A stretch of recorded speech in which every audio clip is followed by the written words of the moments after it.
Mateus capítulo de número 14, verso de número 22. Diz assim a palavra do Senhor. 22. Logo em seguida, Jesus insistiu com os discípulos para que entrassem no barco e fossem adiante dele para outro lado, enquanto ele despedia a multidão. Tendo despedido a multidão, subiu sozinho ao monte para orar. Ao anoitecer, ele estava ali sozinho, mas o barco já estava a considerável distância da terra, fustigado pelas ondas, porque o vento soprava contra ele.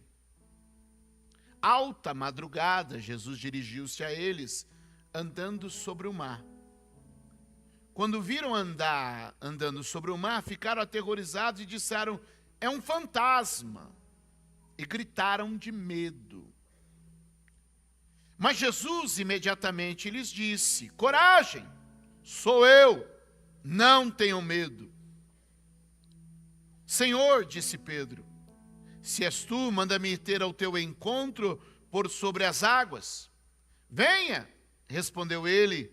Então Pedro saiu do barco, andou sobre a água e foi na direção de Jesus. Mas quando reparou o vento, ficou com medo e, começando a afundar, gritou: Senhor, salva-me! Imediatamente Jesus estendeu a mão, o segurou e disse: homem de pequena fé, por que você duvidou? Homem de pequena fé, por que você duvidou? Quando entraram no barco, o vento cessou. Vire para alguém e diga para ele: o vento vai cessar. Diga para ele: a tempestade vai passar.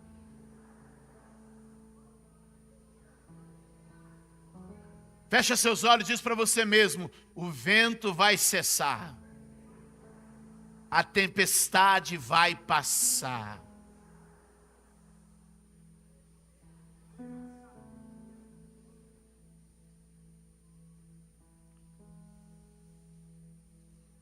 Normalmente, quem mora à beira do mar da Galileia, como moravam os pescadores que faziam parte do time de Jesus,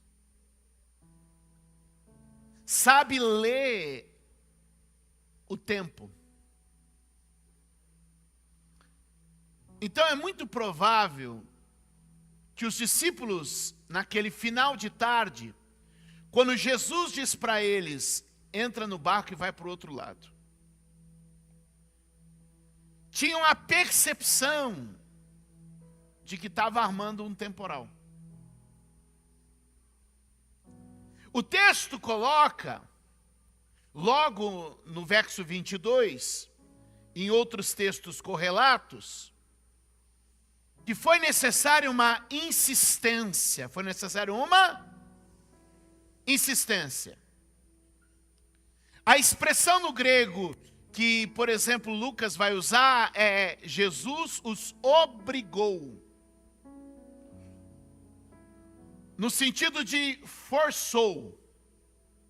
Vocês não querem ir, mas vocês vão. Por quê? Porque, de certa forma, pela vista, os discípulos, pelo menos aqueles que eram pescadores, e quase todos eles eram homens da beira do lago, ou seja, sabiam o que estava para acontecer. Então, por vista, não.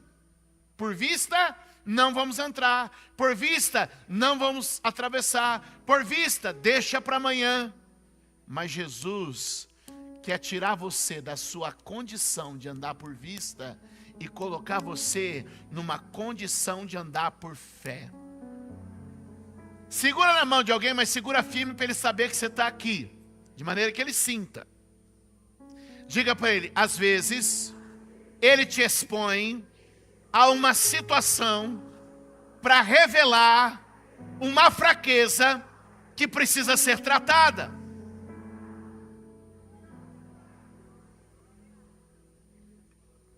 Não me olha com essa cara, não. Porque o texto vai usar, e a expressão no grego é muito forte, ele forçou, ele obrigou os discípulos a ir para onde? Para a tempestade. Para o outro lado. A atravessar o mar. E o que você acha que aconteceu? Exatamente isso. No meio do mar. Remando contrário ao vento. E o barco sendo açoitado pelas ondas que se levantavam. Os discípulos começam a cansar, fadigar. E aí vem Jesus andando sobre as águas. Aleluia, porque não é você que estava lá, porque quem estava lá gritou, é um fantasma.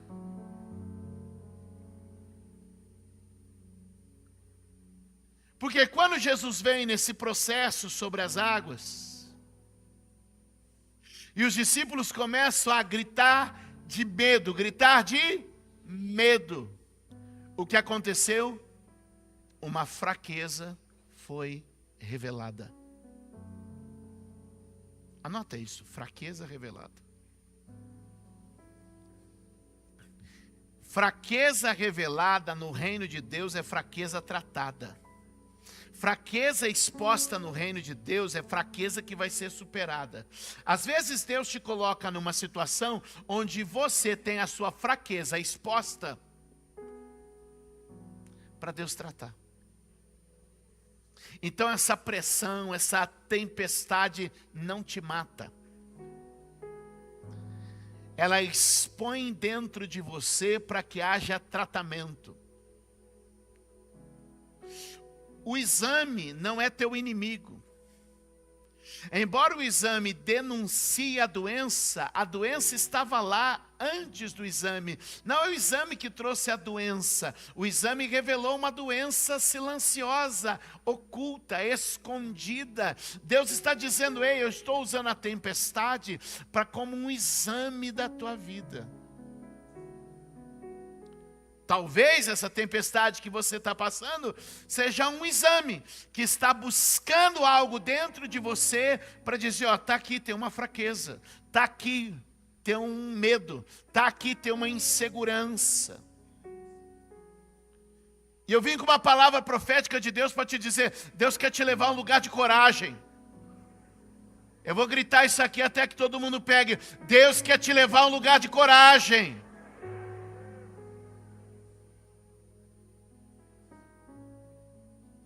O apóstolo Paulo vai falar algo sobre fraqueza que eu acho tremendo. Põe o texto para mim de 2 Coríntios 12, 9. Olha o que ele diz. Mas ele me disse, a minha graça é suficiente. Pois o meu poder se aperfeiçoa na fraqueza. Portanto, eu me gloriarei ainda mais alegremente em minhas fraquezas, para que o poder de Cristo repouse em mim. É na exposição da fraqueza que a gente amadurece. É na exposição da fraqueza que a gente cresce. É na exposição da fraqueza que a gente avança. Alguém comigo? É na exposição da fraqueza que a gente percebe onde está limitado e o quanto pode crescer. Eu vim liberar algo para essa igreja. É tempo da gente crescer na atitude e na postura da fé.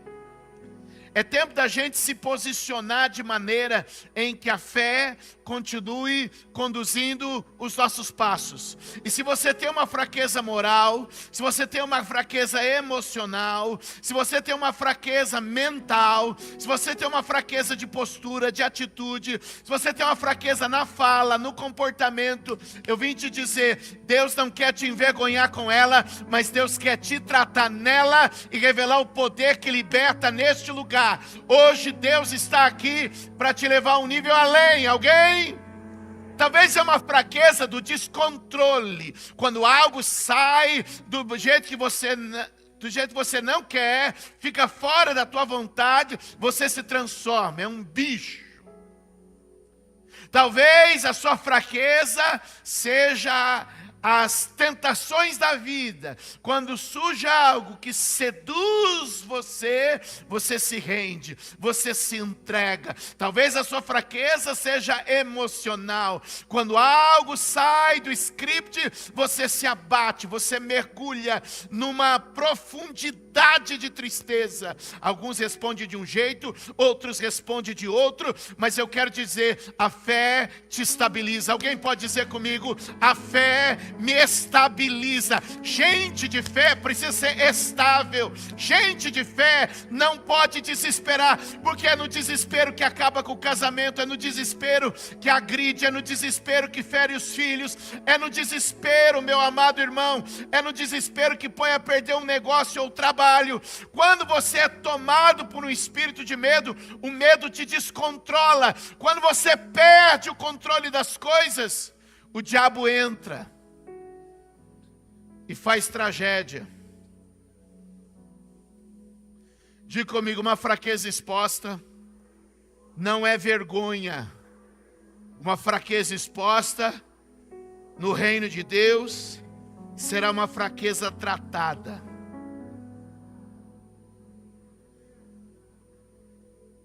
Quantos querem ser tratados por Deus aqui? Quantos querem ser aperfeiçoados por Deus aqui?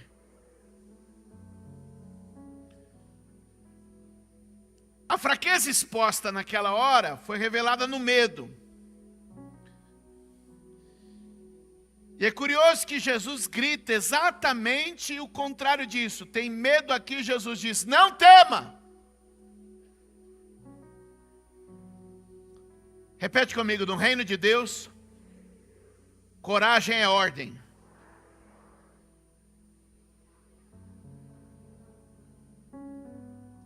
Eu gosto muito do texto de Deus falando com Josué. Põe na tela para a gente ler em voz forte esse texto de Josué 1:8. Põe para mim, Josué 1:8. Olha isso aqui.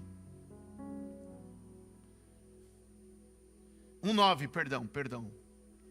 Minha memória me traiu. Mas está dentro da margem de erro, né? Amém? No 3 você vai ler, mas vai ler para botar o medo para correr. Posso ouvir um amém? No 3 você vai ler para modelar dentro de você uma atitude mais corajosa, para que você não caia nesses laços da vida. Posso ouvir um amém? Então vamos lá. 1, 2, 3.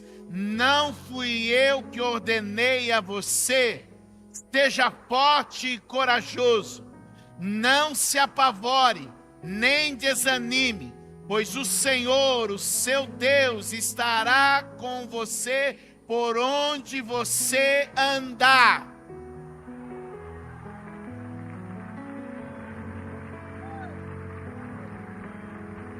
Deixa o texto aí mais um minuto. Eu quero que você note algo. Não é ter coragem, é ser corajoso. Não é ter força, é ser forte. Então, coragem e força não é um momento, é uma identidade. Coragem e força não é um sentimento, é aspecto da personalidade. Fulano está forte, fulano está corajoso. Não é isso que o texto diz. É forte, é corajoso. A fé não trabalha no nível do sentimento. A fé trabalha no nível da identidade. Levante a mão e diga: fé trabalhando no nível da identidade.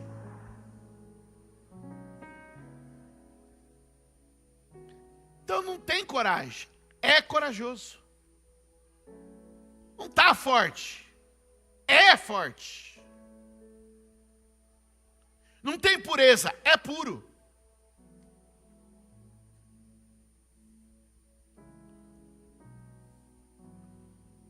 Não foi honesto ou será honesto, é honesto. A fé atua na identidade, na personalidade, no caráter. Posso ouvir um amém? Agora o que a gente precisa? Olha para mim. Trabalhar isso na gente. Não temas, sou eu.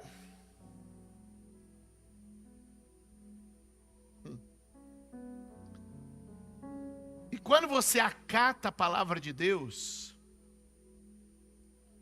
não é só que você se livra do medo, você avança para a ousadia. Posso declarar isso para algumas pessoas? Está chegando a hora de você avançar para a ousadia. Está chegando a hora de você avançar para um nível de ousadia.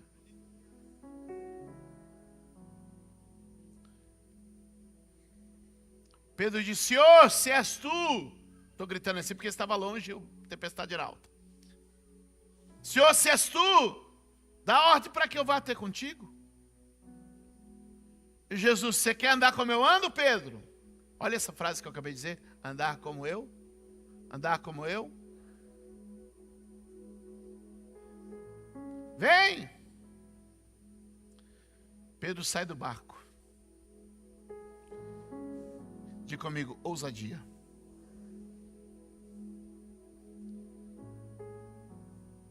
A maioria de nós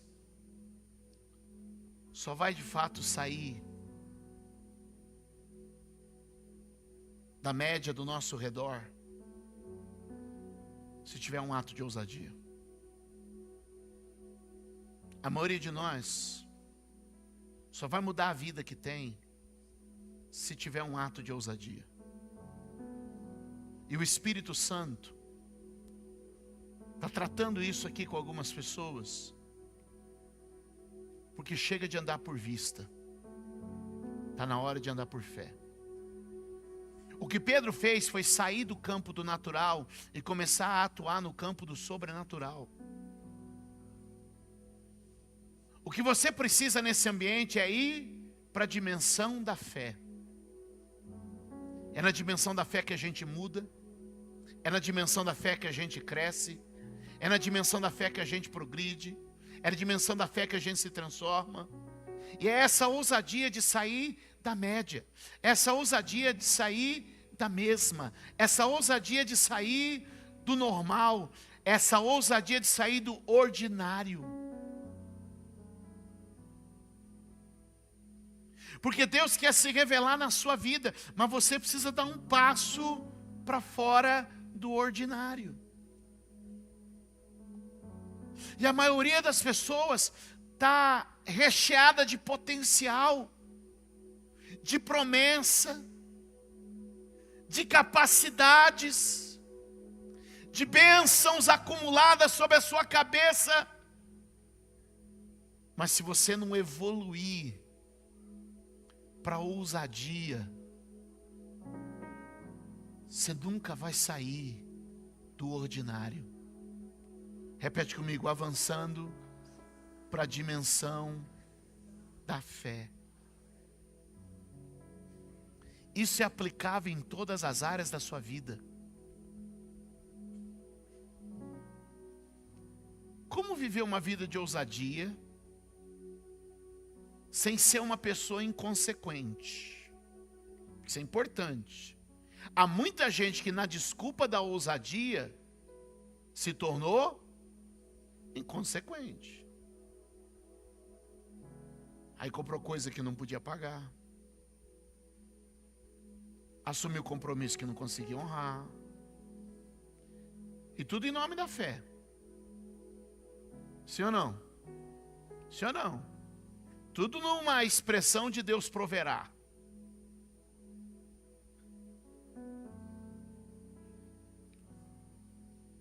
Essa semana eu estava na mesa com 2 discípulos e eles perguntaram assim, quanto é gestão e quanto é fé? Na proporção das coisas, para conduzir tudo. Quanto é espiritual e quanto é real? Tudo é espiritual, mas o espiritual toca na gestão, no cuidado e no zelo. Então é importante você entender isso. A ousadia não te leva à inconsequência. Porque há muita gente dizendo que é ousado, e se colocou em uma situação de vergonha. Sim ou não? Ah, estou sendo ousado na fé. Aí vai lá, 1 milhão de dívidas. Aluga uma casa que não pode pagar, compra um carro que não pode sustentar. Estou falando bobagem? Assume compromisso que não consegue honrar. Ah, mas eu fui ousado pela fé. A Bíblia vai nos ajudar. Paulo escreve a Timóteo, 2 Timóteo capítulo de número 1. Veja só o que Deus vai falar com Timóteo, através do apóstolo Paulo. 2 Timóteo capítulo de número 1, verso de número 7. Põe para mim aqui no texto, ó, aqui, vai. Pois Deus não nos deu espírito de covardia. Amém? Deus não nos deu espírito de covardia, mas de poder, de amor e de equilíbrio.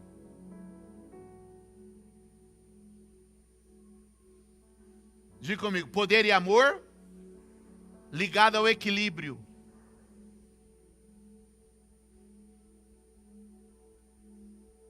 Então, há uma ousadia impulsionada pelo poder de Deus, mas ela tem direção.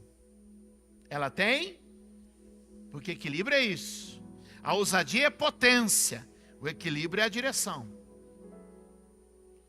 Então Deus vai te dar potência e também direção. Porque eu estou vendo muita gente por potência sem receber de Deus uma. Levanta a mão direita e diga: Senhor, eu quero mais potência. Levanta a esquerda e diga: aliada a uma direção. Agora fica com as duas levantadas, porque a gente não é nem de direita nem de esquerda. Que Deus derrame amor, poder e moderação sobre nós.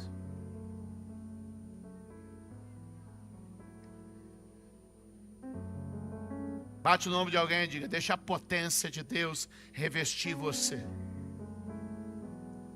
Agora toca nele e fala assim: deixa a sabedoria de Deus guiar os teus passos. Senhor, batiza essa igreja com poder e equilíbrio. Poder e equilíbrio. Potência e direção. Quantos podem dizer amém? A fé é potência aliada à direção. Diga glória a Deus.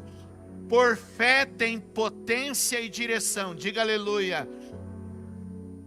Vai parecer loucura pelo que a potência expõe, mas você teve uma direção para isso. Se falou com você, dê um aplauso a Jesus.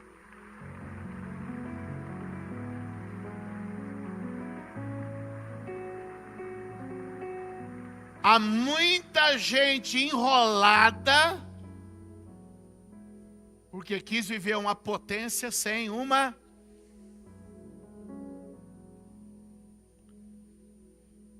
Diga glória a Deus.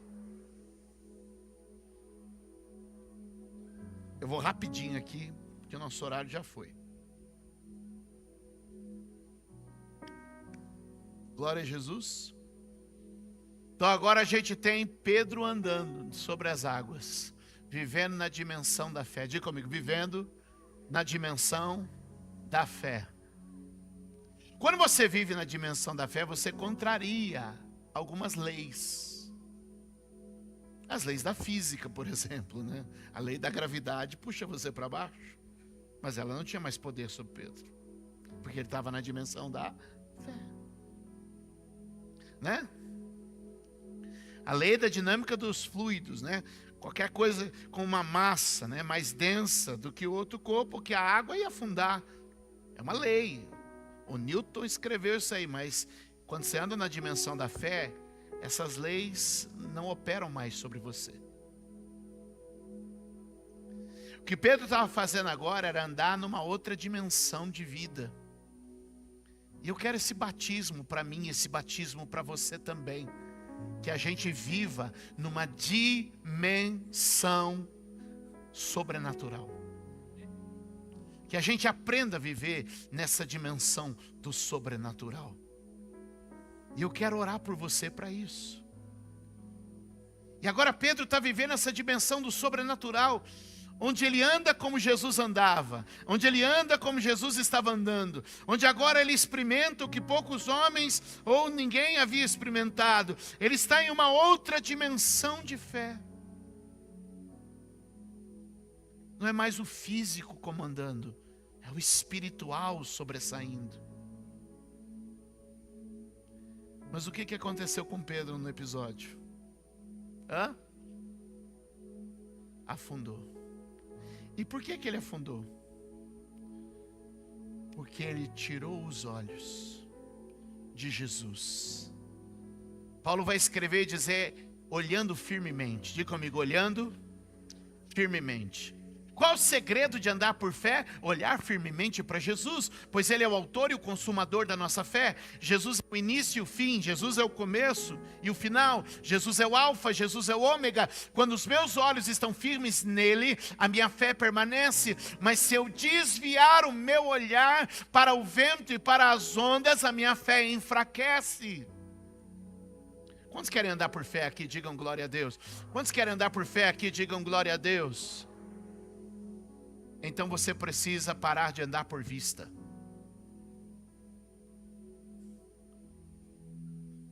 Quem entende isso? Segunda carta do apóstolo Paulo aos Coríntios, capítulo de número 5, verso 7. Quero que você já se coloque de pé. Nós temos alguns minutos para celebrar a ceia do Senhor.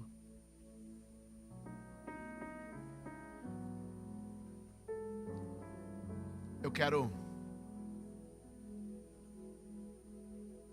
Segunda carta do apóstolo Paulo aos Coríntios, capítulo 5, verso 7, veja o que diz o texto. Porque vivemos por fé, e não pelo que vemos. Porque vivemos por fé, e não pelo que vemos. Porque vivemos por fé, e não pelo que vemos. Porque vivemos por fé. Porque vivemos por fé. Porque vivemos por fé e não por vista. Porque vivemos por fé e não por vista. Porque vivemos pela fé. Porque vivemos por essa promessa. Porque vivemos pela revelação. Porque vivemos pela palavra. Porque temos dele poder e direção. Porque avançamos nesse processo. Quais foram os dois inimigos da fé que Jesus declarou diante de Pedro quando toma de novo para voltar para o barco? Ele diz, homem de pequena fé, por que duvidaste? A fé encolheu e a dúvida entrou. Eu quero te dizer que existe uma batalha espiritual neste momento, onde a fé quer regredir, onde o mundo quer que a sua fé venha a regredir. E então o Espírito Santo está neste lugar para dizer para você, aleluia. O Espírito Santo te trouxe aqui nesta manhã para te dizer, eu quero, aleluia. Ai, araxere, calamanda, arabaxe, calabá, ache, comai. Ei, torrede, quereba, suribique, de balaxere, calabá, nalabahai. Alguém comigo aqui esta manhã, alguém comigo aqui para dar glória a Deus. Alguém comigo aqui para celebrar o Senhor neste lugar. Aleluia. Aleluia. A sua fé não vai diminuir, ela vai crescer, e ela vai em um outro nível neste dia. A sua fé não vai diminuir, ela vai prosperar, ela vai progredir. Eu quero declarar sobre você, sobre a sua casa, sobre a sua família, sobre o seu lar. E eu quero declarar agora que você vai entrar numa caminhada de fé nos próximos dias.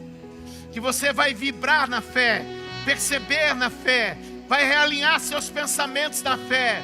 Por isso feche os seus olhos. Trocando a vista pela visão. Trocando a vista pela visão. Coloque a mão no seu coração. Trocando a vista pela visão. Eu troco a vista do marido alcoólatra pela visão de um homem restaurado. Eu troco a vista de uma empresa falida pela visão de um negócio restaurado. Eu troco a vista de um filho drogado pela visão de um jovem cheio do Espírito Santo que será um pastor. Eu troco a vista de um casamento falido e fracassado pela visão de um casamento que celebrará suas bodas ao longo dos anos e haverá de comemorar com filhos e netos ao redor da mesa. Eu estou aqui apenas fazendo algumas sugestões proféticas, mas eu queria que você agora dissesse comigo: eu troco a vista de um emprego fracassado pela visão de um emprego, de uma porta aberta. Eu troco a vista de uma vida arruinada no jogo e no vício pela visão de uma vida liberta e transformada. A pergunta que eu te faço hoje é: qual vista você troca por uma visão real? Eu troco a vista de uma vida escassa pela visão de uma vida abundante. Eu troco a vista de uma alma em frangalhos no seu emocional por uma visão de uma rocha onde eu me apoio.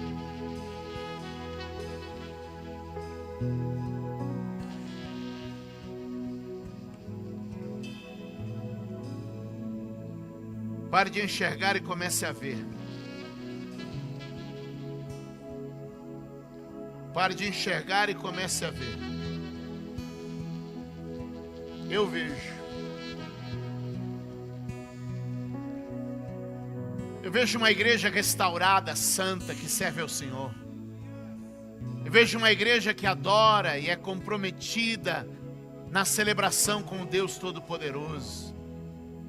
Eu vejo homens e mulheres comprometidos em fundamentar a sua família e levá-los a Cristo todos os dias. Eu vejo jovens que guardam sua santidade e que caminham para a glória de Deus. Eu vejo uma igreja unida em propósitos e em sonhos, debaixo da direção do Senhor. Eu vejo uma igreja que avança segundo o modelo da fé, olhando para a palavra e se enchendo do Espírito Santo. Eu vejo uma igreja que marcha vigorosamente, que não recua diante das portas do inferno, mas sobre elas avança e rompe. Eu vejo uma igreja que pisa a serpente e o escorpião debaixo dos seus pés. Eu vejo uma igreja que não se rende à mentira e ao engano do diabo. Eu vejo uma igreja que flui com poder e autoridade. Eu vejo uma igreja com um coração incendiado, com uma voz profética e poderosa. Eu vejo uma igreja. Eu vejo famílias restauradas, eu vejo vícios quebrados, eu vejo armadilhas desfeitas. Eu vejo homens e mulheres que caminham pela graça e confiantes em Cristo, cheios da bênção e do favor do Senhor. Eu vejo hoje, eu vejo agora, eu vejo aqui. Eu vejo o nosso novo tempo.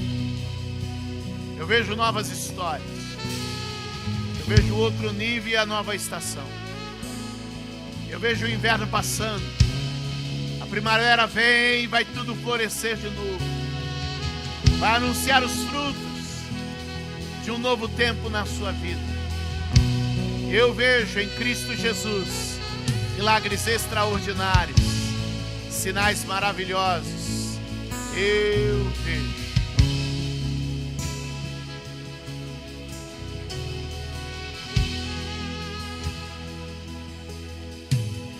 Andar na dimensão da fé é ver com o coração.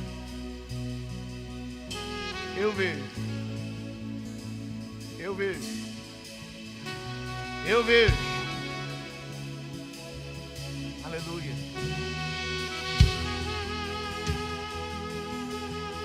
Espírito Santo, haverão milagres extraordinários nos próximos dias.